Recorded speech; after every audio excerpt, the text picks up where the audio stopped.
Glória a Deus. Abra sua Bíblia comigo. Evangelho de Mateus, capítulo 3, versículo 3.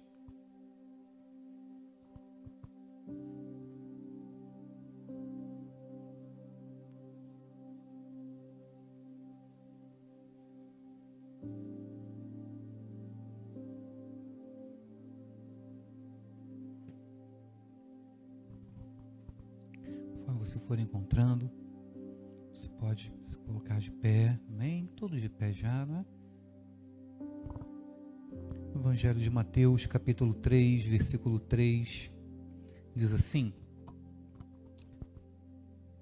Pois é a João que se refere o que foi dito por meio do profeta Isaías, voz do que clama no deserto, preparem o caminho do Senhor, endireitem as suas veredas. Mais uma vez essa segunda parte, voz do que clama no deserto, preparem o caminho do Senhor, endireitem as suas veredas. Senhor, em nome de Jesus, esta noite nós clamamos a Ti, Senhor, que o Teu Santo Espírito nos conduza, Senhor, ó Deus, ó Pai, até o Santo dos Santos, que o Teu Santo Espírito, ó Pai, nos tome pela mão esta noite, Senhor, e nos conduz até a Tua doce presença, onde, Senhor, aos Teus pés, ó Deus, poderemos ouvir a Tua voz, Senhor, e sermos transformados pela Tua santa palavra.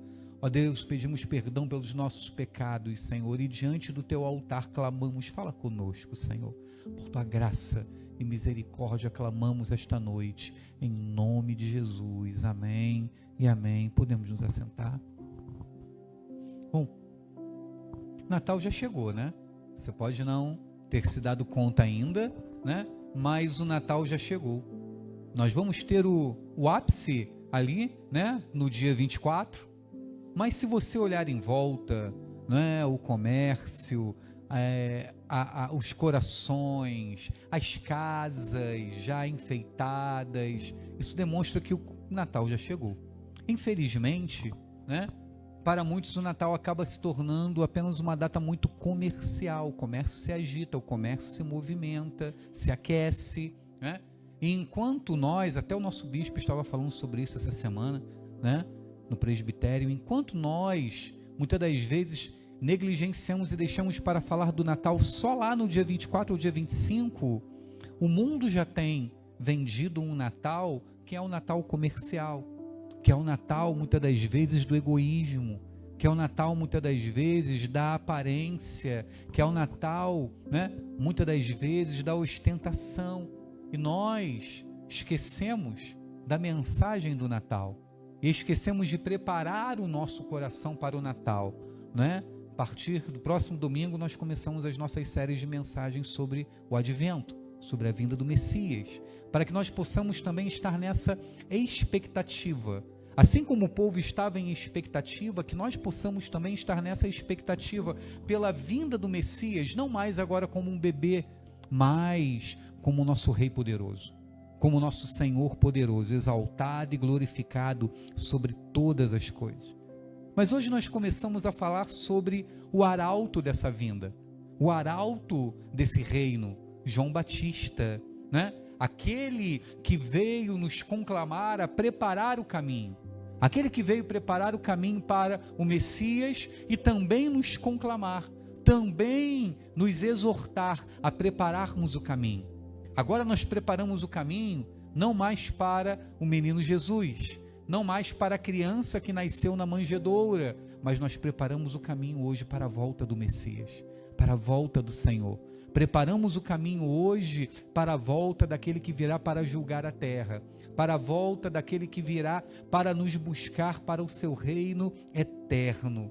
E João Batista é muito mais do que o primo natural de Jesus que anunciou a vinda do Messias. Se nós pararmos para observar todo o cenário, toda a situação, né, o pano de fundo da época, ele é o último profeta. Já parou para pensar nisso? Ele é o último profeta, João Batista, né? É o último, fechando ali os profetas do Antigo Testamento. Você vai ver que, né, quanto à proclamação do seu nascimento, que foi o nascimento também, né, milagroso, é anunciado que ele viria na força e no poder de Elias. Então já é anunciado que ele viria, então, com esse ministério profético. E ele vem falando sobre o Messias. Mas ele não vem falando sobre o Messias em um tempo comum. Ele vem falando sobre o Messias em um tempo conturbado, um tempo muito agitado, um tempo muito difícil, que nos lembra até os nossos tempos também.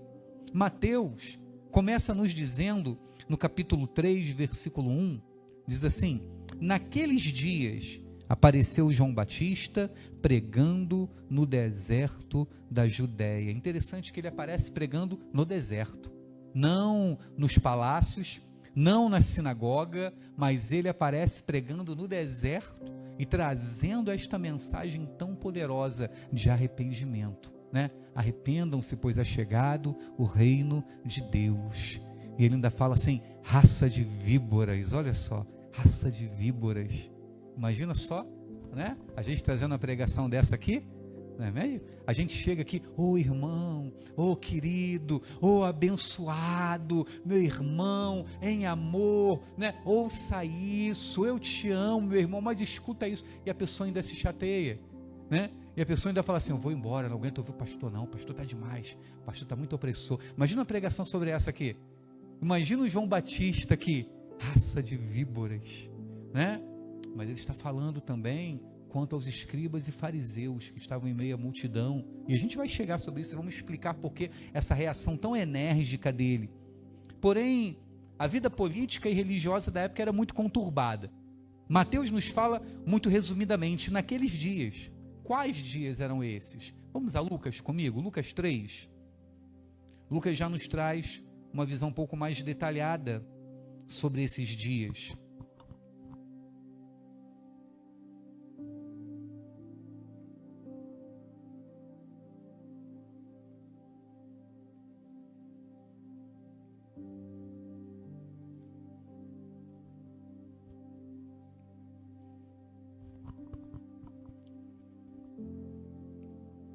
Diz assim, Lucas capítulo 3, versículo 1, vai dizer assim: no 15º ano do reinado de Tibério César, sendo Pôncio Pilatos governador da Judéia, Herodes tetrarca da Galileia, seu irmão Filipe tetrarca da região de Itureia e Traconites, e Lisânias tetrarca de Abilene, sendo sumos sacerdotes Anás e Caifás, a palavra de Deus veio a João, filho de Zacarias, no deserto. Olha só, Lucas aqui já nos explica quais eram esses dias.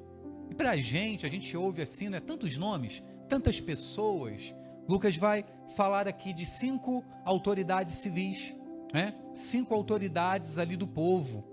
Ele vem falando, né? Tibério César, né? Era o rei. Pôncio Pilatos, governador. Herodes, tetrarca da Galileia. E esse Herodes não era o Herodes o Grande, mas, né? Naquele Herodes o Grande do tempo do nascimento de Jesus, mas Herodes Antipas, seu filho, tá? Mas tão ruim quanto, tá? O Grande.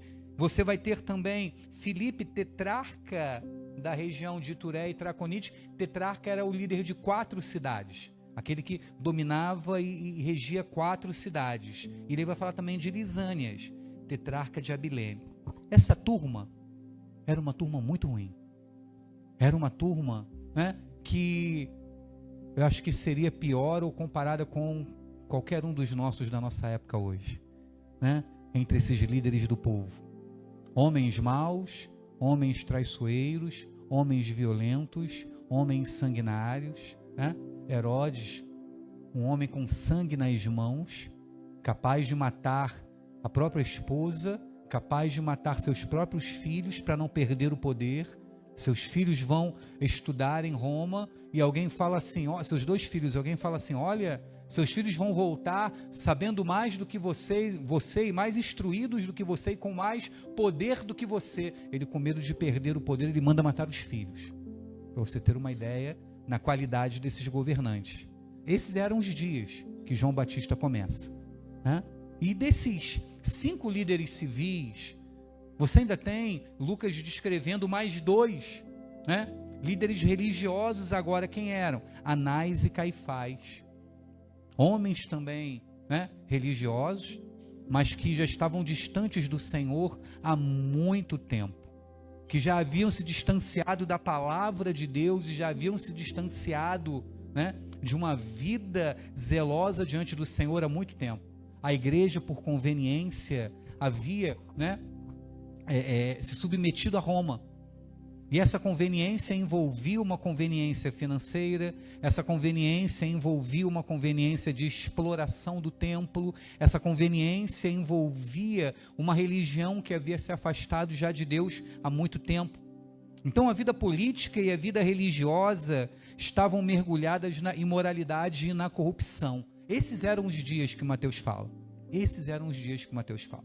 Após 400 anos de silêncio, né, porque você já deve ter ouvido falar sobre isso, os 400 anos entre ali, né, o Velho e o Novo Testamento. Sua Bíblia vai ter ali 4 folhas em branco que descrevem esse período de 400 anos, tá, em que não se ouviu a voz do Senhor, em que não se ouvia a voz de Deus, os 400 anos em que havia silêncio da parte do Senhor, um silêncio profético, até surgir, né, João Batista falando da parte do Senhor e apontando para o Messias. Mas sabe o que me chama a atenção? É que nesses 400 anos tinha templo, o templo de Jerusalém havia sido reconstruído, o templo de Jerusalém estava lá lindo, reconstruído, tinha templo. Se tinha templo, tinha sacrifício. Se tinha sacrifício, tinha sacerdote. Se tinha sacerdote, tinha também sumo sacerdote, né? Ali Anás e Caifás, né? Mas não tinha a voz de Deus. Que tempos? Esses eram os tempos que Mateus fala, e que nos lembram muito também os tempos de hoje, os tempos atuais, tempos difíceis na vida civil, tempos difíceis na vida religiosa, onde as pessoas têm templos, onde as pessoas têm rituais religiosos, onde as pessoas têm, né, até religião, mas que não tem mais ouvido a voz de Deus, mas que não tem mais culto em sua vida, tem até vida no culto, mas não tem culto na vida. Esses eram os tempos, e esses são os tempos nossos hoje também, onde nós esperamos a vinda do Messias, onde nós aguardamos a volta dele agora. 400 anos em que a voz de Deus não era ouvida, e quando surge João Batista, né, ele surge de uma maneira bem peculiar, né, utilizando roupas ali de peles, né, comendo mel silvestre no deserto, né, e podemos imaginar também, olhando a história, fazendo também um breve resumo daqueles dias, que quando João começa a pregar, falando sobre o reino e apontando para Jesus, declarando: eis o Cordeiro de Deus que tira o pecado do mundo, e apontando para aquele que viria para instituir o reino, que viria, né, e que era muito maior do que ele não era digno nem de amarrar as suas sandálias. É como se um relógio começasse a contar assim atrás. Já viu aqueles contadores que às vezes até algumas igrejas colocam com o tempo assim, contando? Um relógio começa a contar quando João Batista começa com esta palavra. Só que esse relógio era um relógio de 40 anos, imagina, né? Um relógio de 40 anos começa a contar, uma contagem regressiva, porque a partir dali, quando chega ao ponto zero, Jesus já havia morrido há alguns anos, mas 40 anos depois, os romanos vão, né, expulsar os judeus dali de Jerusalém, vão perseguir os judeus, o templo seria destruído novamente, que já havia sido reconstruído, agora seria destruído novamente. Os judeus se espalhariam pelo mundo, sofreriam grande perseguição e, né, não bastassem os romanos varrerem os judeus de Jerusalém, essa situação de dor e perseguição perdura até o século 21, né? Essa situação de dor, perseguição, desalojamento, desocupação. Eles são expulsos no ano 40. Em 1948, já no século 20, quase 20 séculos ou 19 séculos depois, eles retornam no movimento sionista, porém até hoje eles sofrem sanção, né? Até hoje sofrem ali por causa, né, do afastamento de sua terra, sofrem hoje ali lutando pela sua terra. E parece que a gente está em meio a um período parecido. Parece que o relógio também está contando. Já parou para perceber isso? Parece que o relógio também está contando. A gente olha e fala assim, Jesus está voltando. O Senhor está voltando. É cada coisa que acontece, né? E o ponteiro do relógio não para.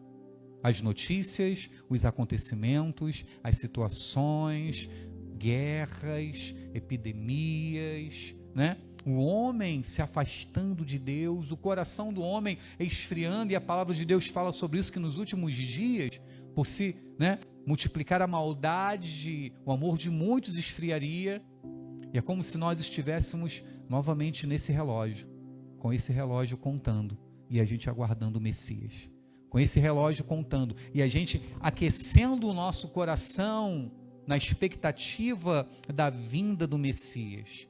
No advento, aguardamos essa vinda agora, de maneira gloriosa e poderosa, e que também irá mudar todas as coisas, né?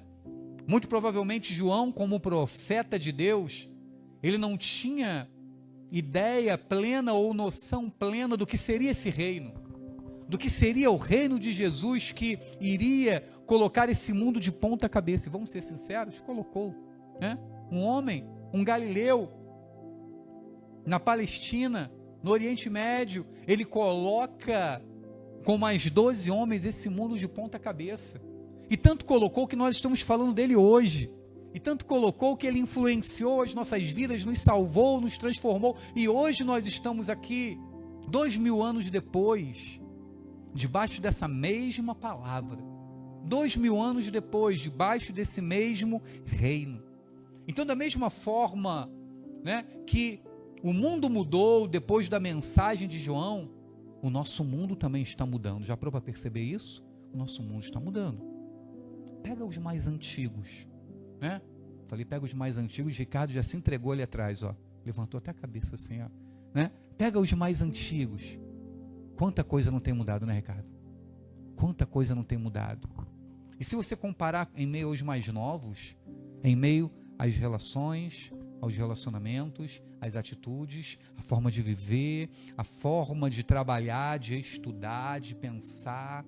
Estamos em meio ao mundo que também está mudando. Estamos em meio ao mundo que também está sendo transformado, como se aquele contador estivesse aqui atrás de nós. Como se aquele relógio estivesse aqui atrás de nós. Não sabemos o tempo, não conhecemos o tempo de Deus. Não conhecemos essa elasticidade do tempo de Deus. Mas estamos em meio a um período também de muitas mudanças, assim como no tempo de João Batista. Mas nesse período de grande expectativa do advento, e o advento fala sobre isso, dessa ardente expectativa sobre a vinda do Senhor, e nós voltarmos os nossos olhos para a manjedoura, para que possamos lembrar da obra de Cristo e aguardar agora o Cristo glorioso, nós aprendemos com a vida de João Batista hoje, né? A preparar o caminho para o Senhor, né? A preparar esse caminho. Interessante que, né, quando João Batista surge e declarando as palavras do profeta Isaías, ele não diz, não é voz do que clama do deserto, o Senhor está preparando o caminho. Voz do que clama do deserto, descansem porque o Senhor já preparou o caminho. Ele diz, não, preparem o caminho. É a soberania de Deus e a responsabilidade humana. É algo que me deixa assim maravilhado, porque eu não entendo, né? Eu, humanamente, Benaldo, não entendo onde termina, onde começa, onde as duas se misturam, mas há a soberania de Deus e a responsabilidade humana. Preparem o caminho. Que nesse início de advento a gente possa olhar, né, e chegarmos então à reflexão e à conclusão de que precisamos preparar esse caminho, preparar o caminho para o Senhor, em meio a esse período de tantas mudanças, em meio a esses dias tão conturbados, esses dias onde tudo está mudando. E aprendemos com João Batista que esse período é um período de expectativa, arrependimento e contrição. O advento também é esse momento de aguardarmos, mas também nos arrependermos dos nossos pecados e estarmos clamando ao Senhor. Lucas capítulo 3, versículo 3, vamos comigo?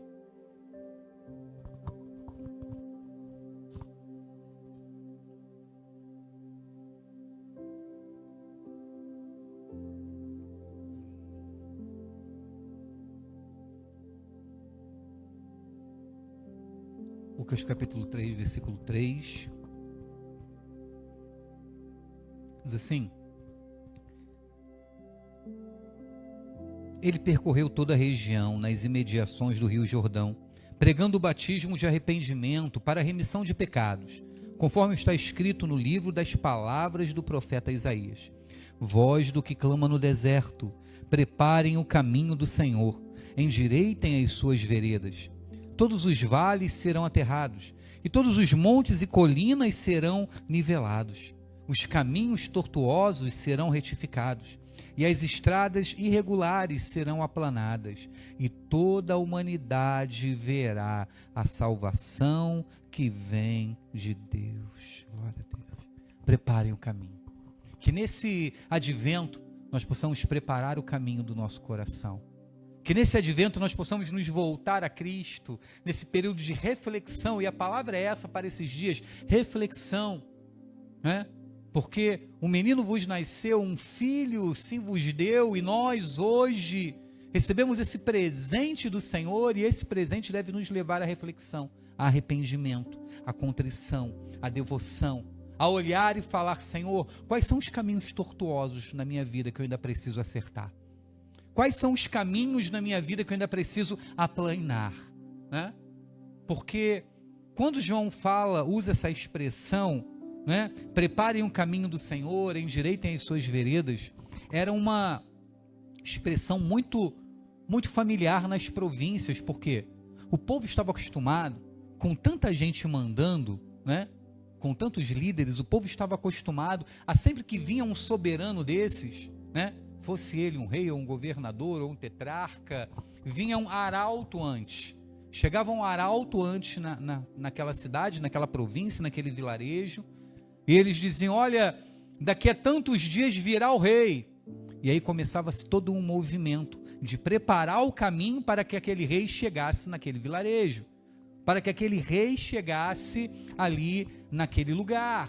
E aí se aplainava o caminho, e aí se organizava, se abriam estradas, e aí muitas das vezes você vai observar até na entrada triunfal de Jesus. Lembra da entrada triunfal de Jesus, né? Onde as pessoas estendem os seus mantos ali à beira do caminho, ou cobrem o caminho com galhos de palmeira, né? Por que isso é feito? Isso era uma prática de se preparar o caminho para a entrada de um soberano. Por isso Jesus foi recebido em Jerusalém como rei, né? Ele é recebido como um rei, logo depois, né, esse reinado vai culminar na cruz. Mas era uma prática de se receber um soberano. Então, quando João Batista fala isso, o povo sabia muito bem o que era. O rei vem, um soberano está chegando. A gente precisa preparar as coisas, precisamos arrumar as coisas. Já viu quando você vai receber uma visita importante na sua casa? Quando você vai receber uma visita que você está esperando há muito tempo na sua casa? Vem Natal aí, né? A gente passa muito por isso, né? E aí você dá aquele faxinão, e aí você corta a grama, e aí se bobear, você até pinta a casa, né? Não é por quê? Porque vai vir alguém importante na sua casa. A mesma coisa, né? A mesma mensagem João estava dando para o povo: prepare um caminho, o rei está chegando.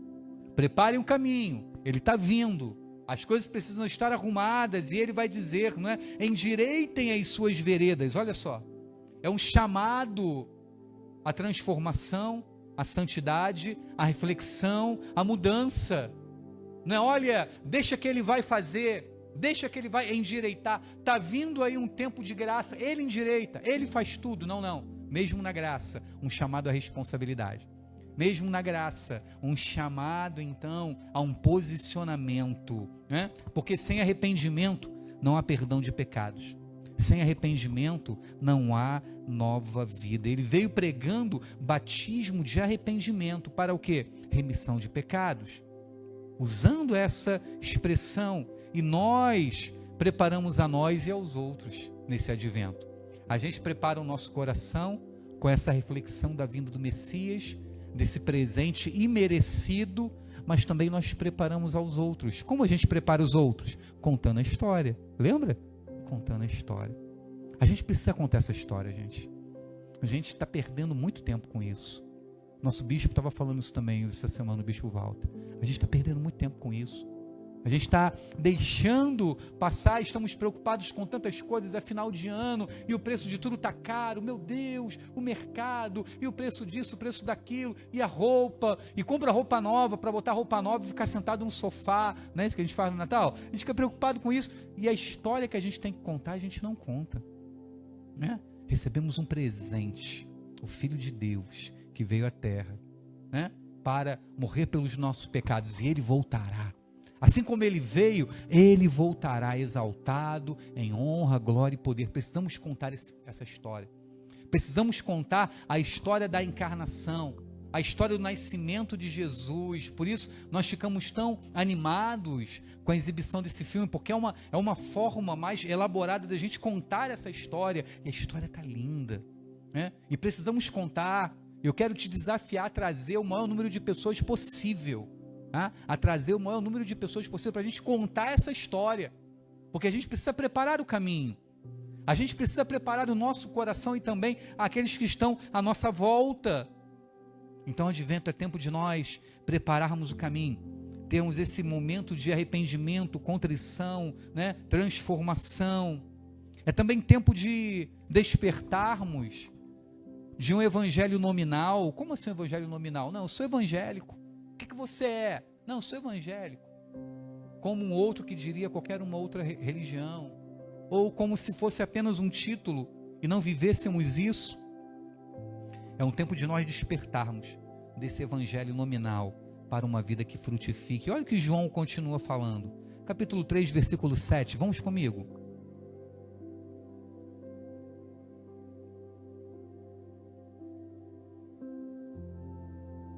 João dizia às multidões que saíam para ser batizadas: raças de víboras, quem deu a entender que vocês podem fugir da ira vindoura?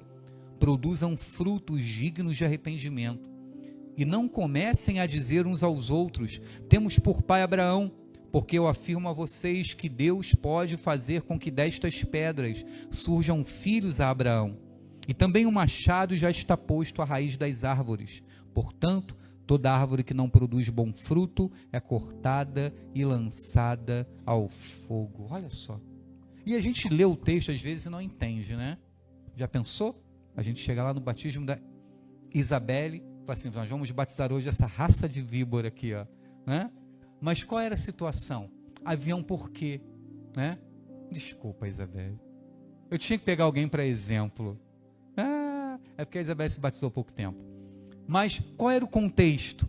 Em meio a essas multidões estavam também fariseus, escribas, mestres da lei, homens do templo. A maior parte dos comentaristas trazem essa informação. E eles estavam ali querendo ser batizados só por ser, tipo, mais uma experiência. Eu não acredito, mas para garantir, me batiza aí. Olha, eu ainda mantenho o meu sistema religioso, mas vai que é um profeta mesmo, então batiza aí. Você conhece pessoas assim? Só para garantir eu vou me batizar, né? Só para garantir, eu vou tomar ceia aqui. Só para garantir, eu vou lá na igreja. Obrigado, meu irmão. A água hoje está em especial mais gostosa, não sei porquê. Que Deus abençoe. Eu já até tomei uma aqui. Até a água dessa igreja é abençoada, gente. Glória a Deus. Mas não leva para casa não, precisa não, tá? Bebe aqui.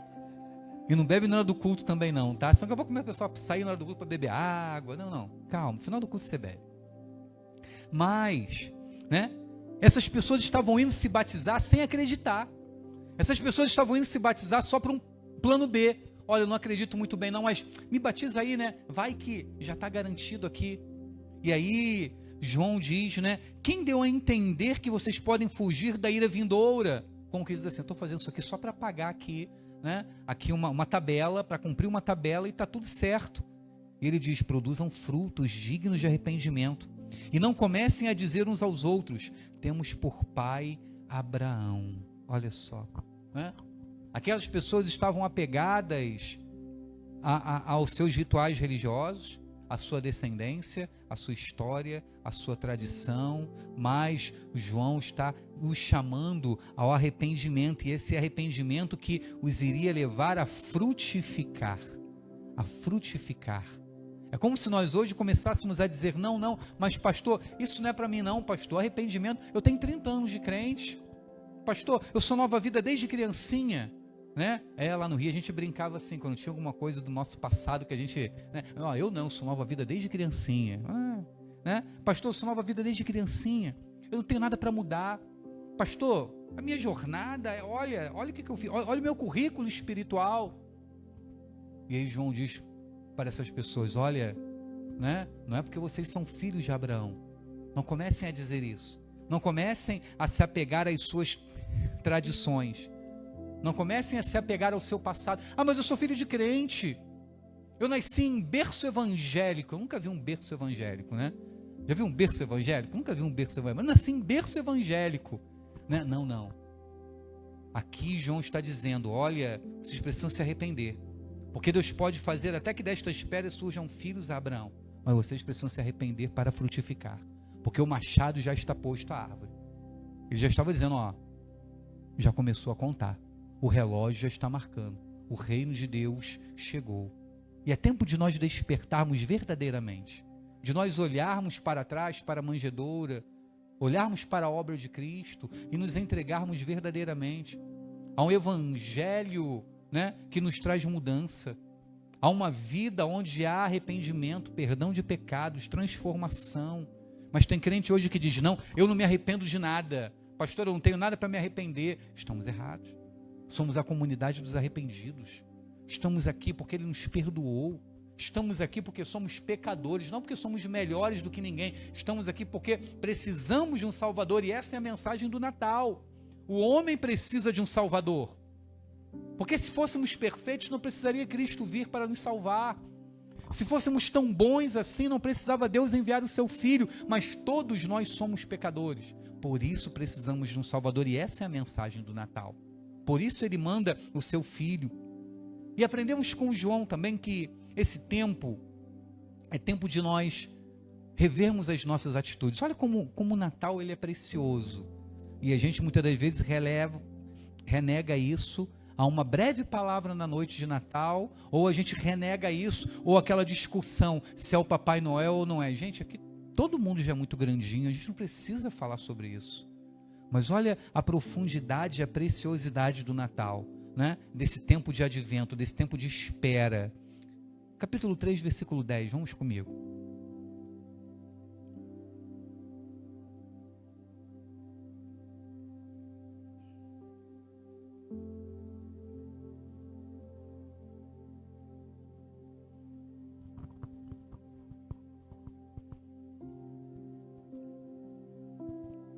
Diz assim, então as multidões perguntaram a João, o que é que devemos fazer? E ele respondeu, quem tiver 2 túnicas, reparta com quem não tem, e quem tiver comida, faça o mesmo. Também alguns publicanos chegaram para ser batizados e perguntaram a João, mestre, o que devemos fazer? E ele respondeu, não cobrem mais do que o estipulado. Também soldados lhe perguntaram, e nós, o que devemos fazer?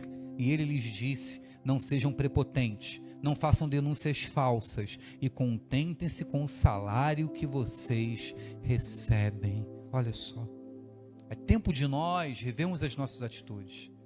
A pregação de João era tão contundente, a pregação de João era tão viva e eficaz, um chamado ao arrependimento tão poderoso, que as multidões chegavam atônitas e falavam, o que eu tenho que fazer? O que eu preciso fazer? Hoje a gente diz que não, né? Hoje a gente diz que já sabe de tudo, hoje a gente acha que tem resposta para tudo, mas essa palavra foi tão poderosa, essa palavra mexeu tanto com aquelas pessoas, que elas chegam atônitas perguntando o que elas tinham que fazer, né? E aí João começa falando sobre essa transformação. Quem tiver 2 túnicas, reparta com quem não tem. Quem tiver comida, faça o mesmo, porque roupa e comida eram grandes desafios do passado. Hoje você tem roupa barata, né? Hoje você tem comida, entre aspas, barata também, comparado com o passado. Mas no passado, onde os sistemas de produção, distribuição, conservação não eram tão elaborados, era um desafio diário. Comida era um desafio diário. E João fala, olha, quem tem 2 túnicas, reparta com quem tem. Quem tem comida também, reparta. E essa também é uma essência que nós precisamos resgatar no Natal. Por isso eu estou falando com você antes, final de novembro. Porque normalmente no Natal o que a gente faz? Todo ano a gente fala sobre isso aqui. Estou te avisando antes para você não errar assim de novo. A gente vai lá, gasta, compra, monta aquele mesão, né? Enorme, que nem a gente consegue comer. Não estou falando de você ter uma noite abençoada, com fartura, com alegria. Não. Estou falando contra desperdício. Desperdício. E a gente pensa que pela ostentação seremos felizes, ou nossa família vai estar feliz. Não. E a gente monta aquele mesão, compra um monte de coisa, tantas opções, que você nem consegue comer aquilo tudo. E aí no dia seguinte você já come aquilo enjoado, assim, né? Você já come aquilo empurrando, come porque tem que comer. Aí dali a pouco aquilo acaba indo para onde? Para o lixo. Infelizmente, acaba indo para o lixo. Reparta. Se você tem como comprar, abençoe a vida de alguém, né? Abençoe a vida de uma pessoa, abençoe a vida de um irmão. Crie esse sentimento em seu coração. Se você tem, né? 2, se você tem como comprar, reparta com alguém. Mas eu vou deixar faltar. Não, primeiro que Deus não vai te deixar faltar. Segundo, que você não precisa desperdiçar, né? Glutonaria também é pecado. Vão falar de assuntos difíceis? Glutonaria também é pecado. Então reparta. É tempo de revermos as nossas atitudes. E é interessante que a transformação e o perdão é para todos. Interessante que chegam as multidões e perguntam, e essas multidões, como eu já disse, eram mistas, estava no meio ali, pessoal do templo, o próprio povo, todo mundo ali, mas havia transformação para eles também. É interessante que vem os publicanos eram odiados pelo povo, porque é como se eles tivessem de Roma uma autorização para cobrar impostos, como se fosse ali um correspondente de Roma para cobrar impostos para Roma, e eles deveriam tirar um percentual para eles. Só que no meio disso tudo não se tinha um controle, eles cobravam muito mais por terem essa autorização de Roma, né? Cobravam muito mais, repassavam o valor para Roma e ficavam com aquele excedente que cobravam. Então exploravam muito os seus irmãos, e no meio dos seus compatriotas eles eram vistos como traidores, porque eram os representantes de Roma e estavam ali subjugando os seus irmãos, subjugando o seu povo. Até para esses há uma mensagem de arrependimento, de transformação e de esperança. Você entende isso? Até os publicanos vêm. No meio disso tudo vêm os soldados. Quem eram os soldados? Era a força de Roma.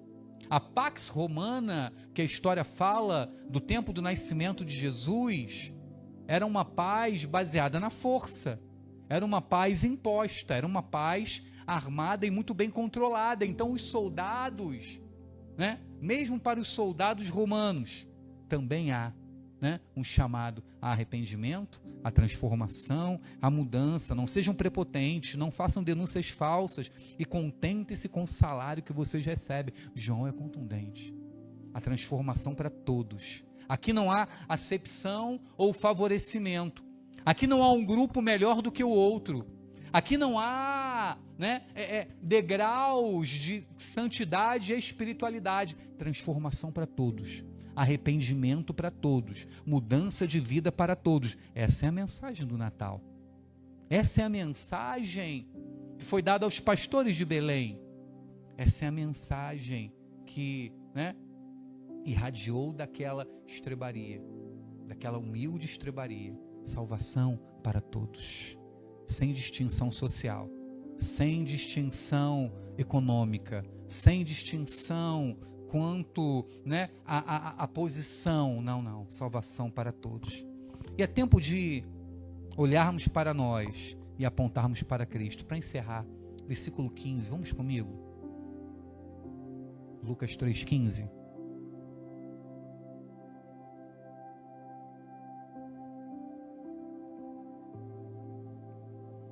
Diz assim: estando o povo na expectativa, e pensando todos em seu íntimo a respeito de João, se por acaso ele não seria o próprio Cristo, João tratou de explicar a todos: eu, na verdade, batizo vocês com água, mas vem aquele que é mais poderoso do que eu, do qual não sou digno de desamarrar as correias das suas sandálias.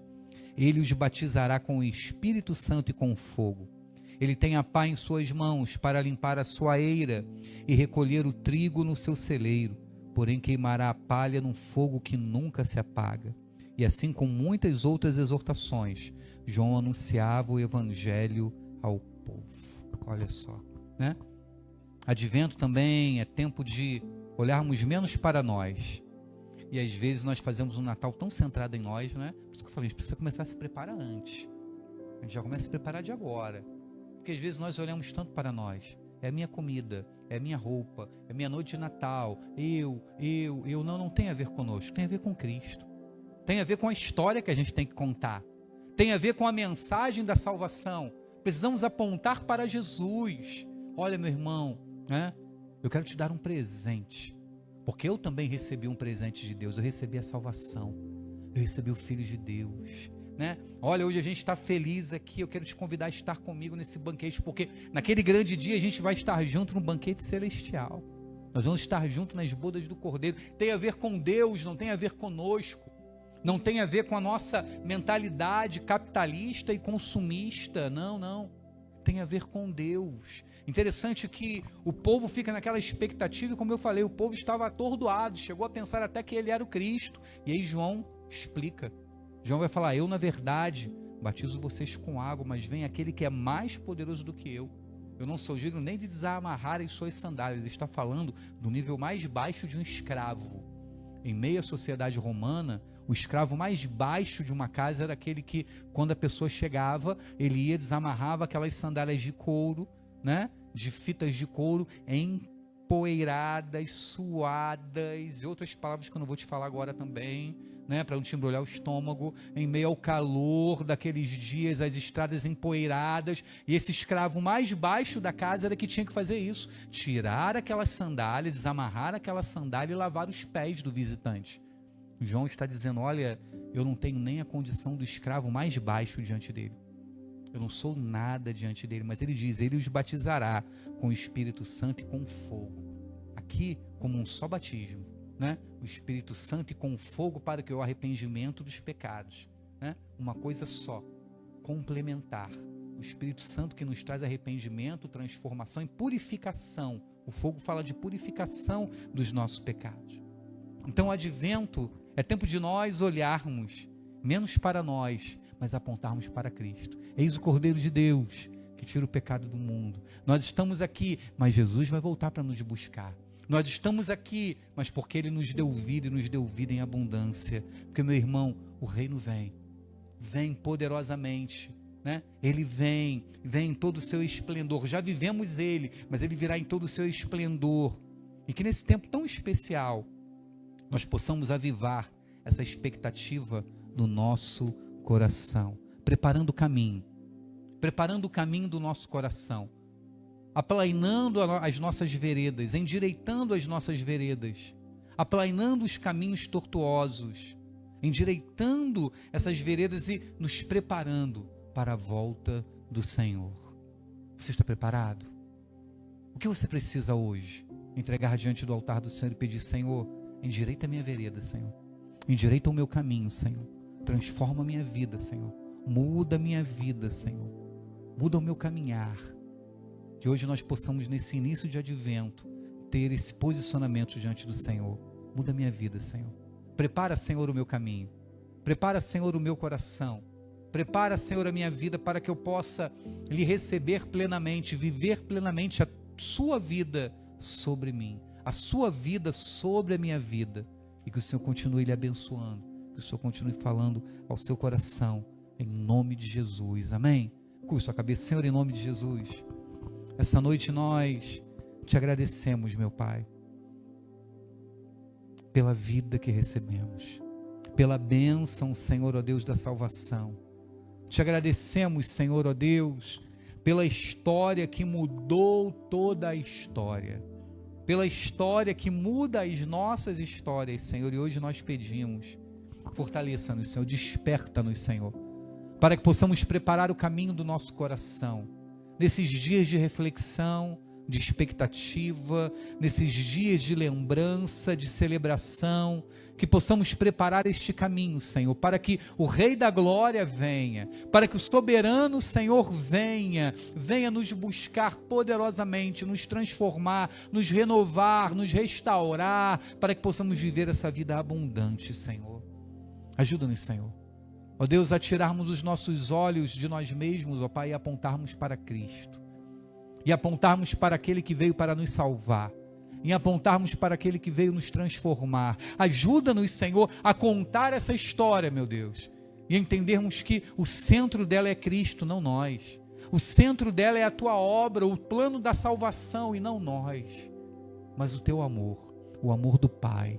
O amor do Pai que entregou o seu Filho para o perdão dos nossos pecados. Ó Pai, que esse tempo seja esse tempo de reflexão, esse tempo de despertamento, Senhor. Ó Deus, aplana os nossos caminhos, endireita as nossas veredas, Senhor, e fortaleça-nos, Pai. Pai, eu não sei o que o teu povo precisa, eu não sei, Senhor, o que cada um tem colocado diante de Ti, mas eu peço esta noite, Senhor. Ó Deus, através do Teu Santo Espírito, desperta-nos, Senhor. Através do Teu Santo Espírito, Senhor, constranja-nos esta noite, mostra-nos, Senhor, o que precisamos mudar, o que precisamos ser transformados, o que precisamos entregar diante de Ti, Senhor, para que possamos viver verdadeiramente em Tua presença, para que possamos, Senhor, ó Pai, verdadeiramente viver este reino em nossas vidas, até quando o Senhor vier nos buscar, até quando estivermos contigo, Pai, plenamente e eternamente. Assim clamamos em nome de Jesus. Amém e amém.